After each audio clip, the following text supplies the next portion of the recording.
বন্ধুরা আজকে আমি চলে এসেছি একটা ইউনিক রেসিপি নিয়ে, যেটা রেসিপিটার নাম হচ্ছে শাপলার ভেলা। এই যে দেখো, আমি এখানে শাপলা, আই থিঙ্ক সবাই চেনো শাপলা কেটে নিয়েছি। এবার আমি এর মধ্যে এগুলোকে করবো হচ্ছে কাঠি নেব, সরু সরু কাঠি নিয়ে ওর মধ্যে গেঁথে নেব।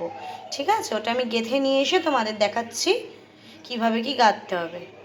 দেখো, আমি প্রথমে দুখানা কাঠি নিয়ে নিয়েছি, এর মধ্যে আমি একটা একটা করে শাপলা এবার গেঁথে নেব। এই যে কাঠি দুটোকে এইভাবে ধরবে, এই যে দেখো,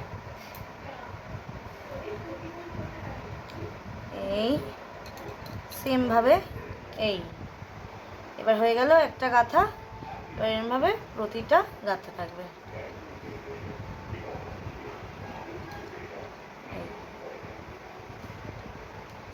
এই এই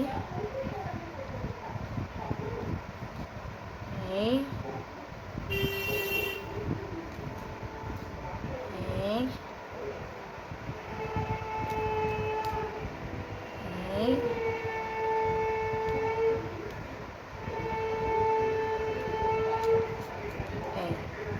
এই যে, এই আমার শাপলার একটা ভেলা তৈরি হয়ে গেছে। এবার আস্তে আস্তে আমি বাকিগুলো সব করে নিচ্ছি, করে নিয়ে তোমাদের আবার দেখাচ্ছি। যে এবার দেখো, আমার সব শাপলার ভেলাগুলো সব রেডি হয়ে গেছে। এবার আমি তারপরে দেখাচ্ছি নেক্সট কি করতে হবে। শাপলার ভেলা করার জন্য আমি সকালবেলা চাল ভিজিয়ে রেখেছিলাম। এই যে দেখো, চালটা মোটামুটি ভিজে নরম হয়ে গেছে।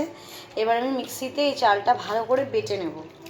চালের গুঁড়ো দিয়েও এটা করতে পারো, যদি মোটা চালের গুঁড়ো থাকে। আমি চালটা বেটে নিয়ে করব সেই বাটাটা দিয়ে।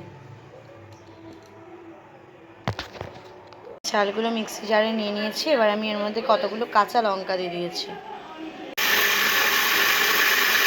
আমার পেস্টটা রেডি হয়ে গেছে চালের আর লঙ্কার। এবার আমি এটাকে বাটিতে ঢেলে নেব। খুব বেশি দানাও হবে না আর খুব বেশি মিহিও হবে না পেস্টটা। হ্যাঁ, দেখো, আমি ভাজার জন্য কড়াই চাপিয়ে দিয়েছি। এবার আমি কড়াইতে দিয়ে দেবো তেল। দেখো, এবার ব্যাটারটা রেডি করে নিচ্ছি। ব্যাটারে দেওয়া হয়েছে লঙ্কার গুঁড়ো, এবার দিয়ে দেবো নুন। এর মধ্যে এবার আমি নুন দিয়ে দিচ্ছি। এবার তো হলুদ দাও, দিয়ে দিচ্ছি হলুদ। এবার ব্যাটারটা ভালো করে গুলিয়ে নিতে হবে। দেখো, তেল গরম হয়ে গেছে। এবার আমি এর মধ্যে একটা একটা করে ছেড়ে দেবো। ভেলাগুলোকে একটা একটা করে এরকম ডুবিয়ে নিতে হবে। ডুবিয়ে নিয়ে ভালো করে ব্যাটার লাগিয়ে তেলে ছেড়ে দিতে হবে। এই যে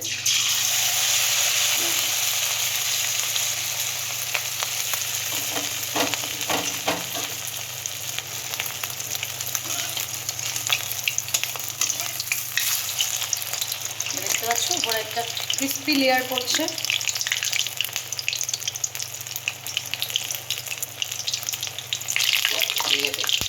আরও একটা ছেড়ে দিয়েছি সেমভাবে। ভালো করে এপিট এপিট করে বড়াগুলোকে ভেজে নিতে হবে। যে দেখো, ভাজাটা মোটামুটি হয়ে এসছে, লালচে লালচে লালচে লালচে হয়ে গেলে তবেই তুলবে, তাহলে উপরে লেয়ারটা পুরো ক্রিস্পি হবে। এবার তুলে নেওয়া হচ্ছে। সেমভাবে আমি এবার বাকিগুলোও ভেজে নেব। দেখো, আমার সবকটা বড়া রেডি হয়ে গেছে। এবার যখন তুমি কাউকে সার্ভ করবে বড়াগুলো, তখন এই যে কাঠিগুলো ফুটানো আছে, সেই কাঠিগুলো বার করে নেবে এরকম করে। এই যে ভেতর থেকে এই যে বার করে নিয়ে সসের সাথে সার্ভ করবে। এই যে এরকম। তোমাদের রেসিপিটা কেমন লাগলো জানিও। এরকম সুন্দর সুন্দর আরও রেসিপি পাওয়ার জন্য আমার চ্যানেলটাকে সাবস্ক্রাইব করে দিও, এবং ভিডিওটা ভালো লাগলে লাইক, কমেন্ট ও শেয়ার করে দিও।